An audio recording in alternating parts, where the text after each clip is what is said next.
सिंधु सभ्यता जो अज़ीम वरसो चांहो जो दड़ो। सकरंड सभागी ऐं सुहिणी सिंध जे विच वारे इलाइक़े जो सुहिणो ऐं ज़रई ऐं क़दीमी पाणियारो शहर आहे, जंहिं सरज़मीन में मोहन जे दड़े सां हिकु जहिड़ाई रखंदड़ क़दीम सिंध जा चांहो जे दड़े जे नाले सां तारीख़ी उञाण मिलनि था, जेको सकरंड जो पुराणो ऐं पहिरियों हंधु बि आहे। सिंधु माथर जो पाणियारे इलाइक़े वारो इहो बंदरगाह ऐं वणज वापार वारो शहर रहियो आहे, जंहिं ते दुनिया अॼु बि हैरत में आहे। सिंधु माथर जो ही अज़ीम माॻ असांखे बंगाली सियाह मिस्टर एन.जी. मुजुमदार 1928 धारे ॻोल्हे ॾिनो। उन ज़माने में गाॾियूं कोन हूंदियूं हुयूं ऐं उठनि ते सफ़र तय करणो पवंदो हो। चांहो जो दड़ो मौजूदा सकरंड शहर खां 2.5 कोह परे उभरंदे पासे जमाल किरियो जे वेझो आहे। उन वक़्तु उते चांहो जे दड़नि वटि पहुचण लाइ नवाज़ ॾाहिरी स्टेशन ते लहिणो पवंदो हो, जितां वरी चांहो जो दड़ो 4 कोह मुफ़ासिले ते हो। जिते फ़क़ति 3 दड़ा चांहो जे नाले सां मिस्टर एन.जी. मुजुमदार मथाछिरा खोटाया, त उतां बि अहिड़ियूं शयूं मिलियूं जहिड़ियूं मोहन जे दड़े मां मिलियूं आहिनि। मुजुमदार पंहिंजे टीम सां गॾु सिंधु माथिरीअ जो 2000 मेल सफ़र ऐं मुख़्तलिफ़ माॻनि ते वञी खोटाई ऐं खोजनाऊं करे असांखे सिंध जे क़दीम आसारनि, ख़ासि तौर कुंभार के कम बाबति मुफ़ीद मालूमात ॾिनी।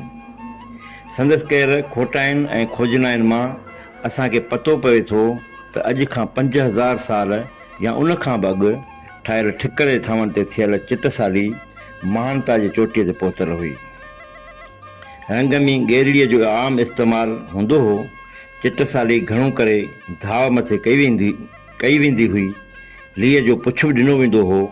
किथे वरी ठिकर जे असुली रंग ते चिटसाली नज़र अचे थी। हिन पंहिंजे सफ़र दौरान 100 दड़नि ऐं ॿियनि माॻनि खे वञी ॾिठो। खेसि चांहूअ ऐं आमरीअ में तारीख़ खां अॻु वारे दौर जा आसार मिलिया। मिस्टर एन.जी. मुजुमदार चांहो जे पहिरीं तजुर्बाती खोटाई 1930 धारे कई ऐं बैद में यूरोपी आलमनि ऐं सियाहनि 1935 खां 36 ताईं ॿिनि सोसाइटियुनि अमेरिकन सोसाइटी ऑफ इंडियन पाण में गॾिजी आर्कालॉजिकल खाते जे सरबराह मिस्टर अर्नेस्ट मैकीअ खे पंहिंजो अॻुवाण करे चांहो जे 3 दड़नि मां 2 जी वधीक खोटाई कराई हुई।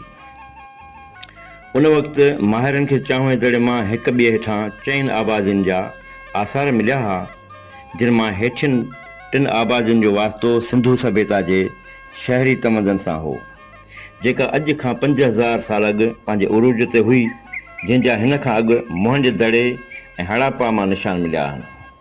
जॾहिं त मथीं आबादी घणो पोइजी हुई, चांहो जो दड़ो सिंधु सभ्यता जे ॿियनि शहरनि जा उन वक़्तु सिंधु दरिया जे उभरंदे फाट ऐं शाख खां 3 मीलनि जे मुफ़ासिले ते हो।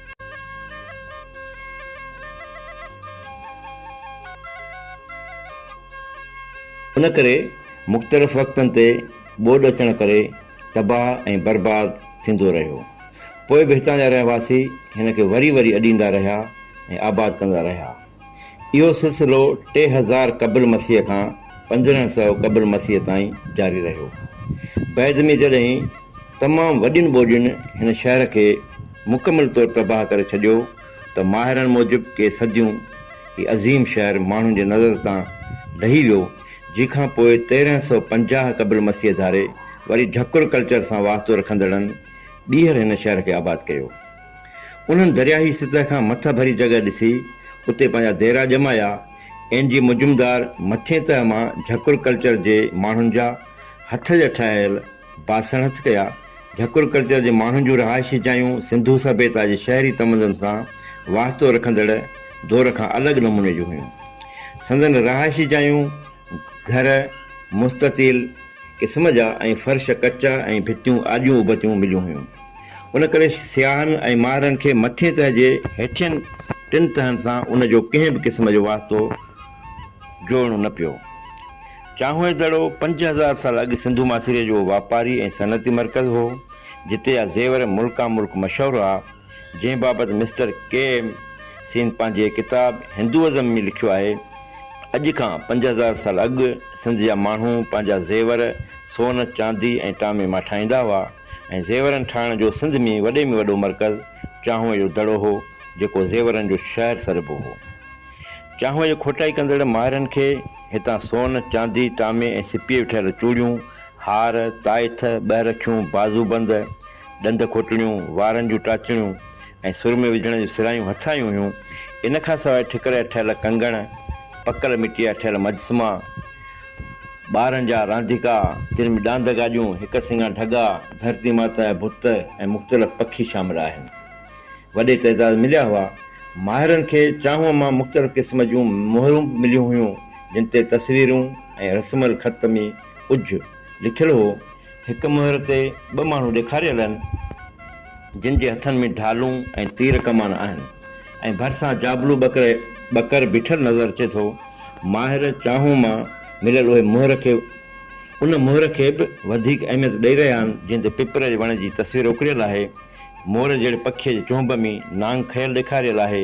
हिन क़िस्म जी मोहरूं अॻु में सिंधू माथिरे जे कंहिं बि शहर जे खोटाईअ मां न मिलियूं आहिनि। चांहुअ जा ही क़दीम आसार, जेके उन वक़्तु 3 वॾनि दड़नि जे शिकिल में 50 फुट ऊचा ऐं 9 एकड़नि एराज़ी ते पखिड़ियल हुआ, मिस्टर मैकी ऐं मिस्टर एन जी मुजुमदार उन्हनि जी पहिरीं खोटाई दौरान हिननि दड़नि जूं 2 मुख़्तलिफ़ हंधनि ते खोटायूं करायूं हुयूं।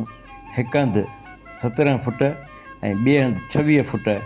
उन खोटाई जो कमु पाणीअ निकिरण करे रोकियो वियो हो, जॾहिं त पाणीअ वारी सतह खां हेठि बि आबादीअ जा आसार मिली रहिया हुआ, जेके पाणीअ सतह उभरी अचण करे फ़िलहालु राज़ में रहिजी विया हुआ।